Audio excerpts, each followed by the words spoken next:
Finally मेरे घर वालों ने मुझे मेरे रूम में अकेला छोड़ दिया। 15 से 20 घंटे बाद ये रूम सिर्फ मेरा नहीं रहेगा, उसका भी हो जाएगा। माइट भी वो ज़्यादा चेंजेस ना करे, बट अगर करेगी तो रोकूंगा नहीं मैं उसे। ओ माय गॉश, मैं शादी करने जा रहा हूँ, वो भी उस इंसान से जिससे मैं बहुत प्यार करता हूँ। वेट अ मिनट, प्यार मतलब ये वर्ड सिद्धार्थ आहूजा तुझे सूट भी करता है? And I can't imagine life 6 months में इतनी बदल सकती है। Mumbai to Kerala, Kerala to Delhi, Delhi to Jaipur. आंखें बंद करके याद करता हूँ ना तो ऐसे लगता है मानो कल ही तो मिला था मैं उससे। मुझे अभी भी एग्जैक्ट वो सारा सिनेरियोज याद है। 6 महीने पहले आई वाज इन मुंबई और मैं अपनी इंटर्नशिप पूरी कर रहा था वहाँ पे एक होटल में। And one day I was just crossing the road, तो मैंने देखा एक रेड कलर की स्कूटी रॉन्ग साइड से मेरी तरफ आ रही है। इससे पहले मैं कुछ कर पाता, बूम, मेरे सर और माथे पे चोट लगी थी।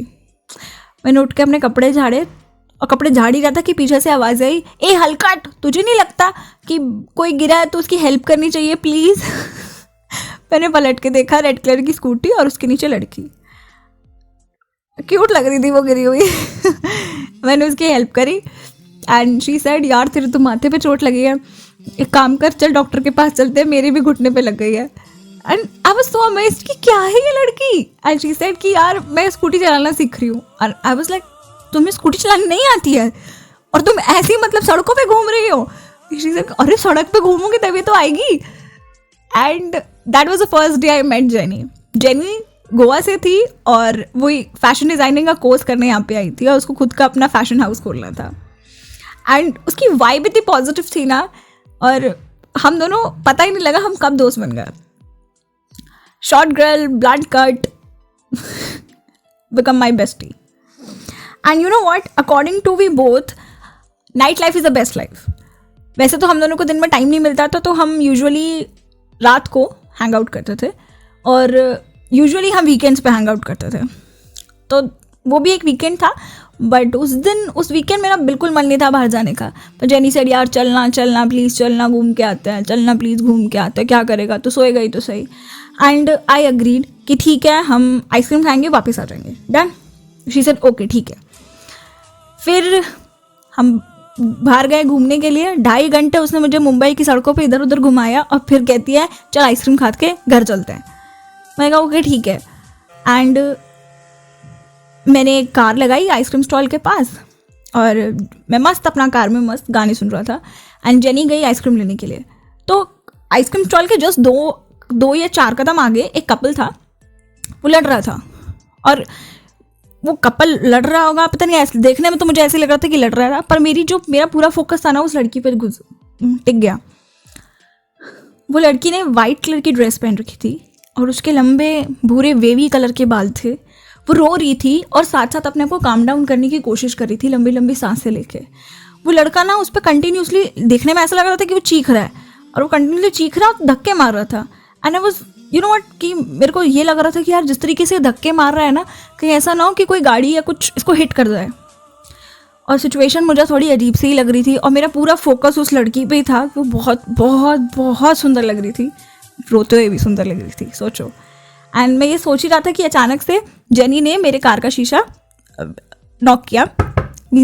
शी सेड कि आइस कुल्फी खाएगा? मैंने कहा नहीं, शीशा नीचे किया। मैंने कहा जो तू खाएगी वो खा लूँगा यार। और जब शीशा नीचे किया तो वहाँ की आवाज़ें सुनाई दी। एंड आई थॉट कुछ पर्सनल इशू था, वो लड़ रहे थे, तुमने ऐसे कह दिया, तुम शादी कर रहे हो, मैं क्या करूँगी ना, और वो चीख रहे थे, लड़ रहे थे। तो फिर मैं गाड़ी से बाहर निकला और मैं आइसक्रीम स्टॉल के पास चला गया। जेनी ने मुझे कुल्फ़ी दी, मैं हाथ में कुल्फ़ी ले पाता इससे पहले चाटे की आवाज़ आई। उस लड़के ने उस लड़की को चाटा मार दिया। और आई डोंट नो, मुझे आज तक नहीं समझ आता कि मुझे उस टाइम क्या फील हुआ था। आई डोंट नो मैंने ऐसा क्यों किया। मैं मतलब उस लड़के के पास गया, कॉलर पकड़ा, 2 घूंसे मारे उसके मुंह पे और फिर मतलब जेनी और वो लड़की उन्होंने हमें बीच बचाव करा, हमें छुड़ाया।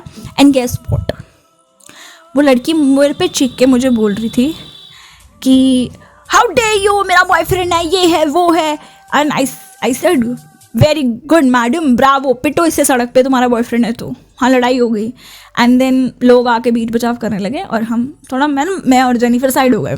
एंड देन वो लड़का लड़की कार की तरफ जाने लगे और फिर पता नहीं क्या हुआ, जैसे वो कार की तरफ पहुंचे उस लड़के ने उस लड़की को धक्का दिया और जिससे कि वो सड़क पे एक कोने में गिर गई। एंड वो लड़का कार में बैठ के चला गया एंड वो लड़की उसकी कार के पीछे भागी और एक मोमेंट पे आके वो सड़क पे बैठ के रोने लग गई। एंड मैं और जेनी दूर से ये सब देख रहे थे। जेनी गई, उसने उसको गले लगाया और you know that time I realised कि यार वो कितनी पेन में थी कि वो एक स्ट्रेंजर के गले लग के रोती रही। एंड उस टाइम मुझे गिल्ट हुआ कि यार वो, क्योंकि वो लड़का जब जा रहा था ही शाउटेड कि ब्रेकअप, इट्स ओवर, जाओ, ये नो वगैरह वगैरह। और मुझे गिल्ट हुआ कि यार मेरी वजह से उसका ब्रेकअप हो गया। आई डोंट थिंक सो, नहीं करना चाहिए था मुझे। एंड फिर वो लड़की, मतलब मैं उस लड़की के पास गया, मैंने और जेनी ने बोला कि हम तुम्हें घर तक छोड़ देते हैं, तुम्हारा घर कहाँ है? वो बोली नहीं, मैं टैक्सी ले लूँगी। एंड आई सेड कि रात हो रही है, इट्स नॉट सेफ, हम तुम्हें घर तक छोड़ देते हैं। और वो बिल्कुल चुप हो गई थी। सुन, यू नो, जब हम बहुत रोते हैं उसके बाद हम सुन हो जाते हैं ना, बिल्कुल शांत हो जाते, वो बिल्कुल वैसी हो गई थी। और शी सेड कि ठीक है, छोड़ दो। और हम उसके अपार्टमेंट में गए और उसका अपार्टमेंट 20वें माले पे था। हमने उसके मतलब उसको घर छोड़ा और मैं और जेनी नीचे उतरे। फिर हम कार में बैठे और उसमें 5 मिनट की दूर तक ही हमने ड्राइव किया होगा कि मैं और जेनी, मतलब कार में बिल्कुल शांति थी। 5 मिनट तक हमने ड्राइव किया और उसके बाद जेनी सडनली मेरी तरफ देख के बोलती, यार वो कुछ कर तो नहीं लगी, जिस तरीके से वो रो रही थी। एंड मैंने कहा यार अब, तो जेनी कहती गाड़ी घुमा गाड़ी घुमा गाड़ी घुमा। हम वापस उसके अपार्टमेंट में गए और मैं बेल बजा रहा हूँ, 3 4 5 बार हमने बेल बजाई वहाँ पे। वो गेट नहीं खोल रही थी और मेरा जो दिल था ना थम गया। मैं कहा यार ये भाई कुछ गलत ना कर ले अपने साथ, मुझे तो गार्ड ने भी देख लिया, फंस जाएंगे हम भाई, जान कुछ। फिर उसके बाद देन सडनली उस लड़की को ये लगा कि उसका बॉयफ्रेंड आया है एंड उसने गेट खोल के इतनी चेयर अप होकर बोला, मुझे पता था करण तुम आ जाओगे। और उसने देखा कि उसका बॉयफ्रेंड नहीं है, हम हैं, तो उसने गेट, वो बोली कि हाँ जी क्या हुआ? तो जेनी बोली ऐसा कि तुम्हारे साथ तुम्हारी फैमिली में कोई रहता है तो प्लीज़ हमें एक बार दिखा दो, माई मॉम डैड तुम्हारे साथ कोई भी रहता है। तो कहती व्हाट डू यू मीन, वो लड़की कहती व्हाट डू यू मीन कोई रहता है एंड ऑल। तो कहती नहीं, या तो फिर तुम हमने किसी क्लोज वन को बुला लो, क्योंकि हम तुम्हें ऐसी हालत में नहीं छोड़ सकते, मेरे को बहुत कंसर्न हो रहा है ऐसा करके। फिर हमने उसे कन्विंस किया एंड शी सेड कि नहीं नहीं कोई ज़रूरत नहीं, मैं पुलिस को फ़ोन कर लूँगी। और उसका जो डिफेंसिव मोड में आना बिल्कुल ठीक था क्योंकि हम स्ट्रेंजर्स थे। And then we convinced her कि we are concern about her. फिर मैंने बोला यू नो व्हाट, एक बीच में ख्याल था, जेनी उसको कन्विंस कर रही थी, उससे बात करने की कोशिश कर रही थी और उसको काम डाउन करने की कोशिश कर रही थी।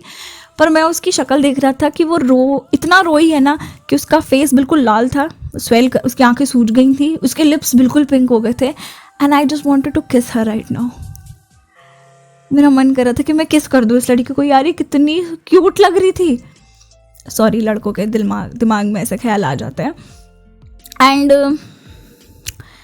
फिर जेनी ने उसको बोला ठीक है तुम अपना गेट खोल के रखो, हम यहीं लॉबी में बैठ जाते हैं थोड़ी देर के लिए, अंटिल जब तक हमें नहीं लगता कि तुम मतलब कुछ गलत नहीं करोगी अपने साथ। एंड वो कह रही ठीक है।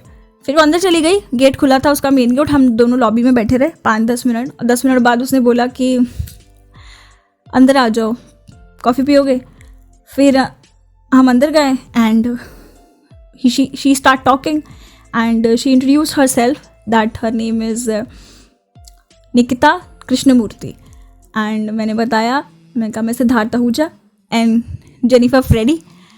एंड उसने मतलब हमसे बातें करनी शुरू करी, थैंक यू बोला कि थैंक यू तुम मेरे लिए इतना concern and all things. And just like वो अपने रिलेशनशिप के बारे में बता रही थी एंड वो बता रही थी और उसने बताया कि शी इज़ फ्रॉम चेन्नई और वहीं पे उसको लड़का मिला था, 3 साल उनका वहाँ रिलेशनशिप चला। फिर उन्होंने एक दूसरे को अपनी फैमिली से इंट्रोड्यूस करवाया, फैमिलीज़ नहीं एक्सेप्ट करती,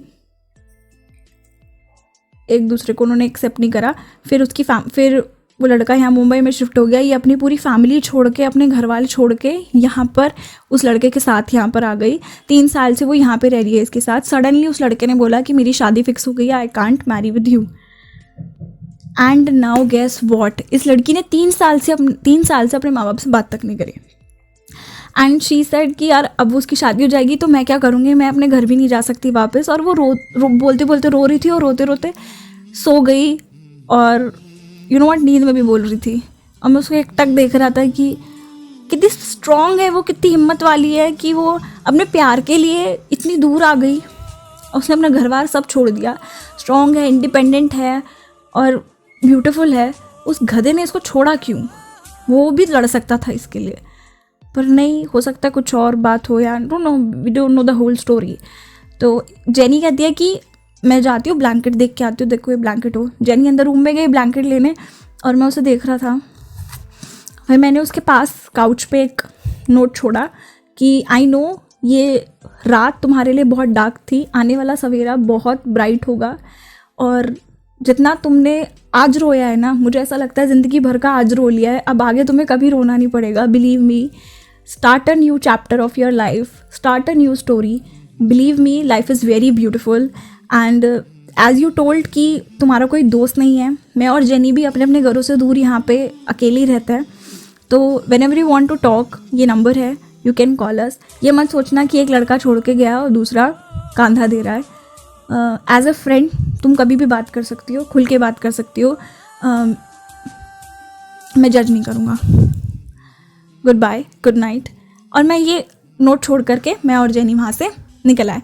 this is the part 1 of the story She Is Mine Now by Dimpy Arora. Hope you guys liked it, and part 2 will be come on next video.